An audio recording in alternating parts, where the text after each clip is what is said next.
Mishe Thua me Nedin dhe Joridën.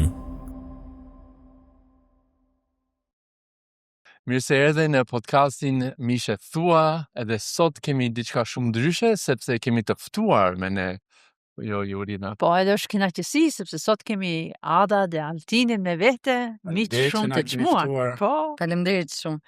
është shumë kënaqësi në fakt, sepse unë mendoj që njerëzit edhe mërsitin ku janë vetëm Nedi dhe unë nuk përfoloj gjithkohës, që bekim që ju kemi me vete. Kush janë ata? Ky është Altini, Altin Kita, edhe Ada Kita, ata drejtojnë kishën ICF në Tiranë, edhe janë miq tanë të ngushtë. Edhe janë njerëz shumë të sënë, me shumë punë, me shumë gjëra, me shumë projekte. Mundohemi. Me shumë ëndra, jeni duke bërë, jeni shembull edhe për neve, me vërtet, ashtu si jeni Faleminderit duke shumë. vrapuar, por edhe sot të flasim për diçka tjetër, sepse këto podcastet e fundit kemi folur shumë për si të gjejmë balancën midis punës dhe familjes. Edhe mendoj që kjo është një gjë që na sfidon në të gjitha, po jo. Është shumë e vërtetë. Është sfidë. Edhe jemi shumë mirënjohës për podcastin. Jemi shumë mirënjohës për punën ndër vite që bëni për familjen shqiptare. Jeni shumë bekim për ne. Tani jemi bashkë këtu. Yes. Edhe ju jeni qift, jeni të martuar, sa vite martes keni? Ne kemi në fakt, po thuaj se këtë vit bëjmë 23 vite martuar. Oh, rime. 23. Po, Urime. Faleminderit. Iki vitet, je shumë shpejt. Shumë shpejt. Edhe ka pasur frut? 2 fruta. Du. Po, kemi çunat, Martini është 21, i 3 shkollë lartë, Rubi është 17, mi 3 shkollë mesme. Janë bërë burra. Po, janë rritur, edhe ju kanë shoqëruar shumica e jetës tuaj së bashku, apo jo? Më pëlqen që jeni familje skuadër. Në shoh që është skuadra Kita, që kënaquni bashkë, shërbeni bashkë, luftoni bashkë, gjithashtu besoj, por jeni një skuadër dhe kjo është diçka një model që duam të ngrejmë lart për të gjithë, që skuadra është, jemi krijuar të jemi një skuadër. Kështu. Por është edhe punë, është edhe ka vështirësi. Me faza. Po, me faza dhe jemi krijuar ndryshëm nga njëri tjetrin. Cili është një nga ndryshimet më të madh midis jush, përveç faktit që njëri është burr e tjetra grua. A një ndryshim apo disa ndryshime? Fillo me një. Fillojmë nëse para. Nëse çka kemi ne ndryshe? Po, ne ndryshojmë shumë. Edhe nëse do ta përmblidhja ndryshimin, Altini është i bën gjërat me shumë zemër. Edhe kurse unë jam më racionale. Dhe mendoj që ky është një ndryshim shumë i madh që shpesh na fut dhe në telazhe shumë si çift. Po. Edhe është unë jam më i tërhequr, Ada është më proaktive. Edhe më kështu e organizuar mirë. Manen kur ishim në dating apo të filluar, në fillimet tona, Po. me merë më shtruar qërat, Ada mërzite shumë nëse unë vija pak me vonet, qërë ose 5 minuta e vones. Po, kurse, kjo është një nga gjërat, mënyra si shohim gjërat, çfarë gjërat vlerësojmë, por kemi rënë dakord me gjërat parësore. Po. Që me këto parësoret jemi okay të dy. Dytësoret nga herë zjemi, nga herë tolerojmë. Po. Por edhe kjo e bën edhe jetën më të bukur, mendoj unë. Prandaj jemi të rrequr nga njëri tjetri për shkak që jemi ndryshe. Sepse nëse do ishim njësoj, nuk do kishim vajtur në asnjë vend, do kishim ngelur, mendoj unë. Kjo Do ishim vrarë.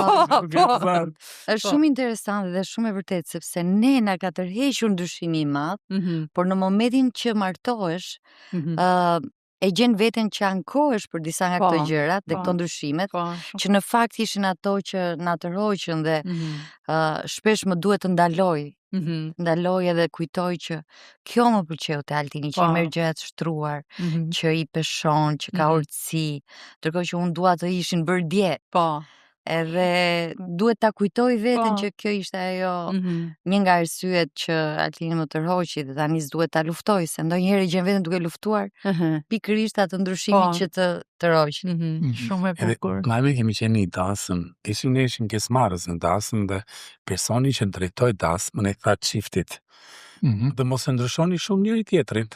Sepse do humni ato gjërat të cilat ju tërhoqën në fillim. Ne na pëlqeu kjo gjëja. Pastaj duam ta bëjmë personin si vetja. A nuk është kjo gjë më natyrshme? Pra. Bëhet më shumë si, ose të bëhem më shumë si juridën që të evitojmë disa nga ato fërkimet, ose të jemi më në harmoni. Humet bukuria, humet ajo gjëja që ne na pëlqeu në fillim. Ato do që unë të shpejtoha, mundohet që ato të ngadalsohet, po deri diku kemi arritur. E kemi edukuar njëri tjetrin me hirë ose me pa hirë dhe mund. Ka qenë si shkollë, Martesi. Shkolla që vazhdon, edhe 23 vjet, edhe prap vazhdon shkolla. Por tani të dy jeni shumë të angazhuar me njerëz, me punë. Si e gjeni kohë për njëri tjetrin? Ka qenë vitet e para ka qenë shumë e vështirë në fakt, sepse supozimi ynë ishte që ne do kishim kaq qejf të rrijmë me njëri tjetrin sa që ndodhte natyrisht. Por të dy kishim ëndra të mëdha, e donim punën. Vitet e para të martesës, Altini ishte i ngarkuar me shërbesën në fundjavë, ndërkohë që unë punoja gjatë javës. Ishte pushim fundjavë. Domethënë, ajo që kuptuam pastaj ishte, nëse nuk do ishim të qëllimshëm, do ishte pothuajse e pamundur.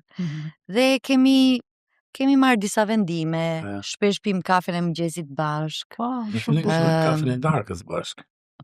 Se zgjohej kalamajt herët.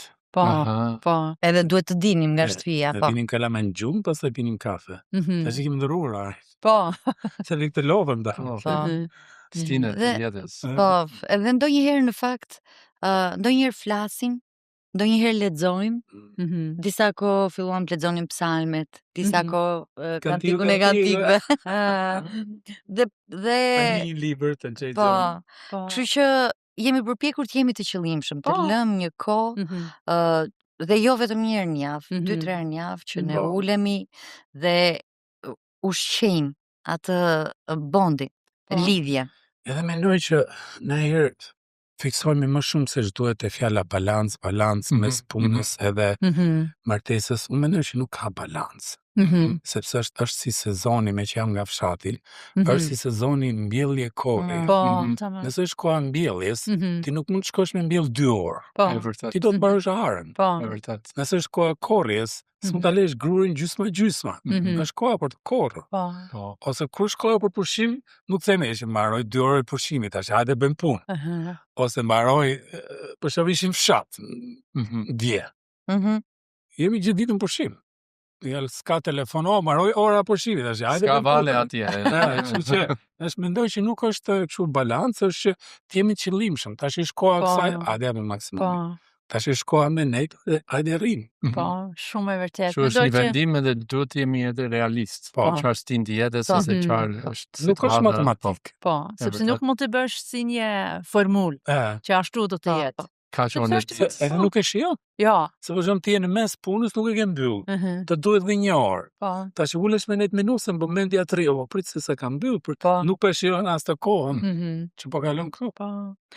Sjell shumë tension, se ndonjëherë bëhesh besnik pas planit, pas qëllimit, ndërkohë që është arsyeja pse ju po investoni që në fakt vlen. Mendoj se është qëndrimi i zemrës edhe komunikimi që kemi midis nesh, se nëse Jurida është e bindur dhe e qetë që unë jam 100% i përkushtuar asaj, por në këtë stin kemi kap shumë angazhime, zemra ime prap është drejtuar tek Jurida, edhe komunikojmë edhe dim që këtë fundjavë do të jem larguar. Dhe nuk do rrit më ndër. Pse nuk më morë 7 herë sot?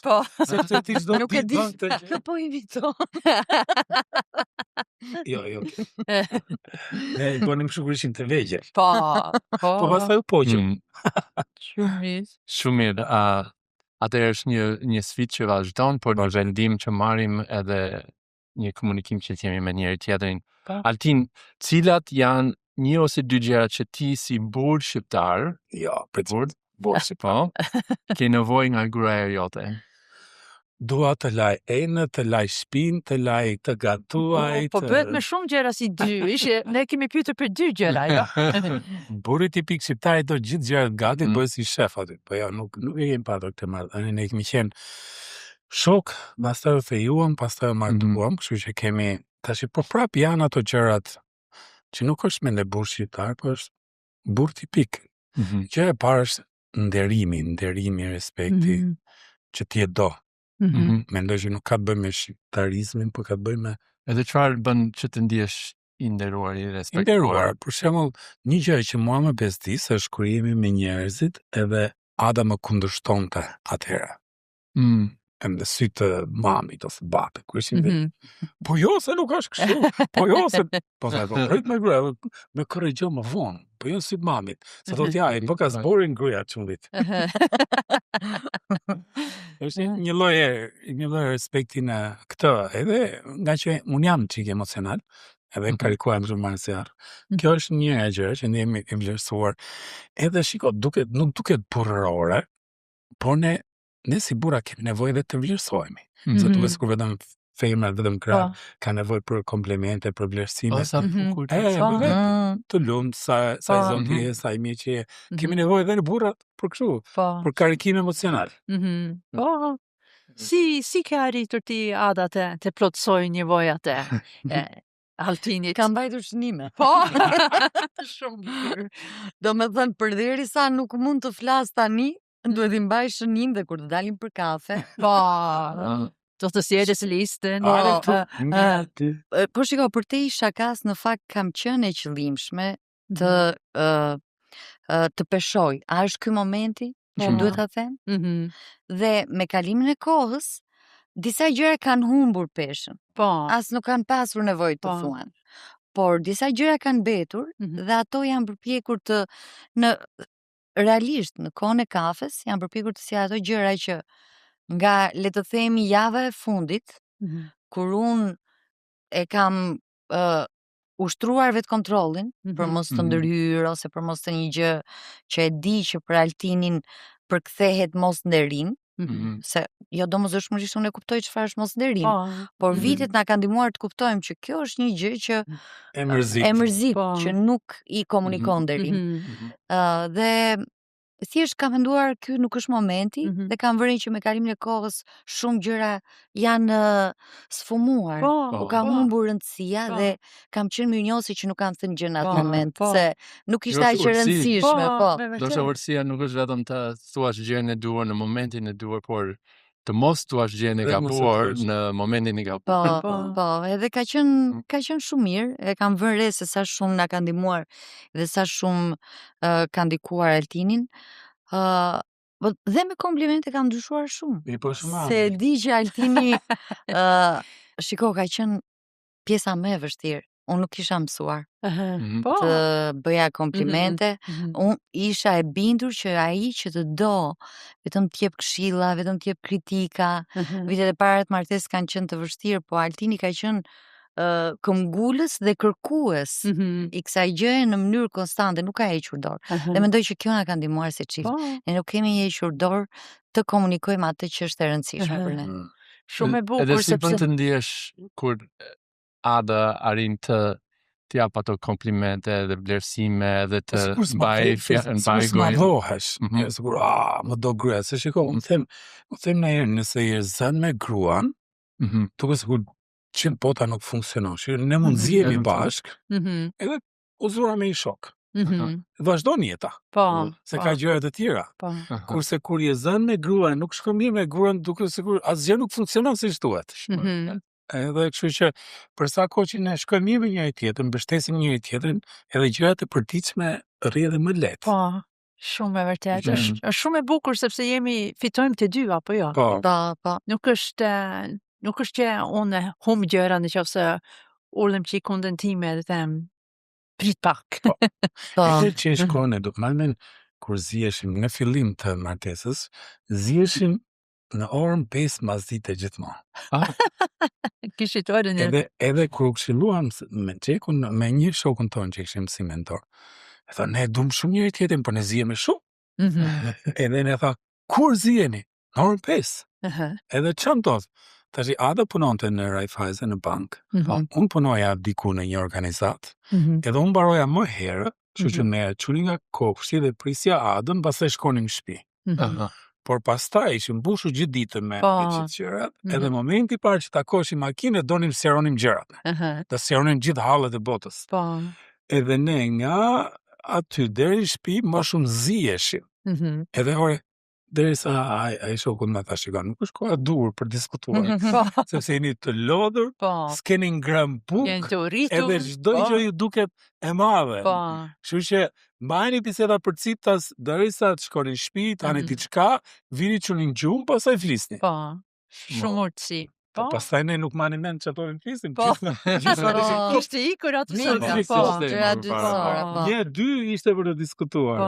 Jo, është shumë interesante. Por tani Ada, edhe ti je shumë mësën me punë, je angazhuar me shumë gjëra. Çfarë të duhet nga Altini? Çfarë është ato gjëra? Shiko, kur je shumë engarkuar me shumë gjëra jashtë shtëpisë apo dhe brenda shtëpisë, është shumë e vështirë që ti të kujdesesh shumë për vete. Edhe shumë herë jam e sigurt që Altini si çdo burr ka ndërruar si do jetë gruaja, sa herë që vjen në shtëpi, sa herë që zgjohet. Unë jam njeri mëngjesi. Unë zgjohem herët, e kam pirë kafen, kam bërë kohën e qetë, kam hyrë në një vrapim. Do më thënë në një tamam në vrapin e ditës, kur Altini zgjohet, ndërkohë që ai do këtë mëngjesin e shtruar, edhe sigurisht në darkë pasaj të lodhur, nuk jam gjithmonë duke kujdesur për mënyrën si lidh flok, si vishem, si rri në shtëpi, po me kalimin e viteve edhe pesha nuk është më njësoj. Dhe këtë i kam thënë disa herë Altinit që unë si grua dhe si një grua e zënë, ndoshta nuk jam në formën time më të mirë. Edhe ajo që kam nevojë, po ndaj edhe me disa miq të mi para disa javësh, është si ai bregdeti. Që kur ti kthen kurrizin diellit, ti e shikon bregun e detit me të gjitha gjërat e veta, ngjyrat, që është origjinale dhe prap shumë e bukur. Po kur ti kthen fytyrën nga dielli, të duket ai bregdeti sikur gjithë i shkëlqen xixa. Edhe unë besoj shumë fort që kur burrat i shikojnë gratë gjithmonë në dritën e Krishtit, edhe ashtu siç Zoti i shef ato, të çmuara, të vyera, të palodhura, edhe kaq të rëndësishme për të qenë përbri tyre, na shikojnë me vlera të tjera. Kam nevojë që gjithmonë të trajtohem si e bukur, si e veçantë, si domethënë me sy dashurie. Mendoj që çdo grua e do këtë gjë, që kur më shikoj mua ti shkëlqejnë syt. Po shkëlqejnë syt tash? Gjithmonë të shkëlqejnë syt. Po si je përpjekur të dërgosh këtë lloj? Unë mësova gradualisht këtë gjë. Sepse Ada, si tha që kishte vështirë të jepte komplimente, edhe mendoja që kjo nuk do komplimente. Edhe në orë që gjuhës, janë veprat, punët, që përfshihesha më shumë të bëja gjëra, dhe shumë prisja të merrja, po nuk i thoja gjërat. Derisa ajo që mendojon është sekreti, është ta pyesish. Sepse ti asnjëherë nuk e di, ti ha menson kështu. E vërtet. Po kur e pyet ti zbulon cila është e vërteta. Kështu që ndërkohë që kemi jetuar bashkë, martuar, edhe pyesja se çfarë do ti, çfarë bën ty të ndihesh kështu, dhe ajo thonte, kështu që kur pyet, dëgjoje. Edhe mundohu ta praktikosh. Po kjo është mençuri. Edhe një nga gjërat është që kam mësuar që të le hapësirën Adës, sepse Ada është lider shumë e zonja, është iniciatore, ka guts, ka dhe kapacitetin intelektual, po edhe fuqi për të lëvizur përpara. Edhe ndonjëherë në fillim e ndjesha i friksuar se mos po ikën gruaja më shpejt se sa unë, ndje koti kjo ka ik karrierën në majt malit. Edhe jam mësuar që shiko ne jemi bashkë, nëse kjo ka sukses, unë kam sukses. Shumë e mirë. Nëse kjo ecën, unë eci. Kështu që edhe kjo thjesht duke dëgjuar edhe duke e vërejtur nevojat edhe duke u përpjekur ti plotësoj. Sepse, shiko, mund të dalloj kur asaj pëlqen gjëja, sepse asaj shkëlqen syt. Po, apo jo. Më kuptoj që arrita, sepse e rrezaton atë kënaqësinë. Edhe kur e ke bërë ashtu siç duhet një gjë. Kështu do të pyesësh, por edhe do të vëzhgosh, do të shikosh. Ti të studiosh. Ose se ne jemi në trupi, 23 vite bashk, ti e kupton ku ajo po, që s'bën asnjëherë, thash. Kemi një teatr ne që thotë të kam vëzhguar, të kam studiuar. Kjo është 176. Dhe mendoj që kjo është koha që i dedikojmë tjetrit. Qoftë në biseda, qoftë në vëzhgime, qoftë në kujdes, qoftë në komplimenta, qoftë në feedback, në reagime. Shumë e bukur. Kjo është shumë bekim, edhe në një mënyrë janë gjëra të vogla të thjeshta, nuk është një skencë shumë e vështirë, po është prapa ajo gjë që ju keni thënë edhe përpara, të jeni të qëllimshëm me gjërat. Jo vetëm të shikojmë si shkon, por të ulemi të mendojmë çfarë mund të bëjë ndryshe. Por tani ju keni 22, gati 23 vite martuar. Çfarë është një këshill që ju do të jepni çiftet të reja e sotme, sepse ndoshta edhe bresi ka ndryshuar nga ajo kohë që ju jeni lidhur deri më sotme. Tani këshilla ime është kjo dhe kam qenë duke menduar këto kohë të fundit se kam parë shumë çifte të reja, prindër të rinj, ne investojmë kaq shumë te profesioni ynë. Studiojmë kurse, zhvillohemi, nuk e di pse supozojmë që unë mund të jem natyrshëm, një grua e zonja dhe një nënë e mirë, por më duhet të studioj shumë për të qenë një financiere e zonja. Dhe patjetër që ne kemi kapacitetet natyrshme që Zoti ka vendosur ne për të përmbushur këto role, por nxitja ime është ajo që tham. Jeni të qëllimshme. Investoni tek vetja për të rritur si gra e si nëna, sepse si me çdo gjë tjetër, nëse nuk planifikon të kesh sukses, po planifikon të dështosh. Po, shumë e vërtetë. Edhe kjo është nxitja ime, të jenë të qëllimshme, të investojnë, të lexojnë për martesën, të lexojnë burrat e vet. Të gjejnë podcastin ishte thua. Të gjejnë podcastet patjetër. Të mësojnë falas që njerëz me përvojë aq vjeçar. Ju sa vite keni? Ne kemi gati 30. Martuar, 31. 31 vite. Edhe doja të shtoja këtu keni miq të mirë që investojnë, siç keni qenë ju për ne. Mbaj mend momenti kur kemi filluar të lexojmë, një mikesha ime më tha, shiko, shërbesat, suksesi i shërbesave, iniciativave tuaja qëndron në martesën tuaj. Dhe atëre ne ulëm dhe na u hapën syt. Pra ishte si shuplak syve. Që martesa para, pastaj puna. Dhe keni njerëz, çifte që kanë qenë para jush, që kanë kaluar para jush, kanë treguar forcë, qëndrueshmëri dhe maturitet që mund të flasini edhe në tuaj.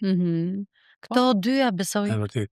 Përse do të them një gjë pastorit tani, do vesh petkura e pastorit. Unë mendoj që ajo që është ideale është të vendosish Krishtin në qendër, po më lër ta shpjegoj këtë. Ajo që po ndodh është që çiftet po ndërtojnë marrëdhënien e tyre në bazë të frikrave. Jo në bazë të çfarë thot shkrimi, çfarë thot Krishti. Edhe në bazë të frikrave, për shkak se kemi martesa jo funksionale në botë, gratë janë të friksuara, edhe kështu siç e shoh unë, po rriten në ana profesionale, se ky burri më le nesër mua. E çfarë bëjmë, të rrim rrugë? Po. Të paktën kam shkollë, kam punë, që edhe po më la ky, u mund të çaj në jetë. Edhe burrat duke u rrit gratë kaq të zonja profesionalisht, burrat po mpaken. Po Bibla thotë ja është kriju nga brinja, që të jenë krah për krah. Kështu që nuk janë krah për krah, po bëhet si Disney vet. Pse? Sepse po lejmë frikrat e botës edhe gjërat që shohim për t'im pak si çift. Edhe nxitja ime do ishte vendosi Krishtin në qendër. Që të kuptohet cili është roli i burrit, cili është roli i gruas. Jo modelet, sepse kështu dëgjova unë kushërira u zu, ky u nda, ju grija, ju zu. Kështu që duke vendos Krishtin në qendër, fjalën e Perëndisë në qendër, e kupton sakt kush është roli i burrit, kush është roli i gruas, se si të rriten bashkarisht në këtë gjë. Shumë qelsi. Po. Shumë faleminderit Atina Ada. Faleminderit shumë juve. Shumë e bukur së bashku. Dhe sa bukur është kur ne mund të mësojmë nga të tjerë që kanë shkuar përpara nesh, ose gjëra të vogla, të thjeshta, praktike, nga përvoja reale, se si mund të rritemi së bashku në një skuadër, ka ndryshëm nga njëri tjetrin, por me një thirrje të përbashkët të kemi Krishtin në qendër edhe të shkëlqejmë për atë, të reflektojmë karakterin e tij. Kështu shpresoj që jeni inkurajuar të herë në miqet tua në një format ndryshe. Katër veta. Me shumë miqet tua. Po. Shumë miqet tua. Ju mirpresim herën tjetër në podcastin ton, edhe Zoti Bekov, mirupafshim. Mirupafshim. Për të parë çdo episod, mjafton të bëni subscribe në YouTube në kanalin Miqet Tua.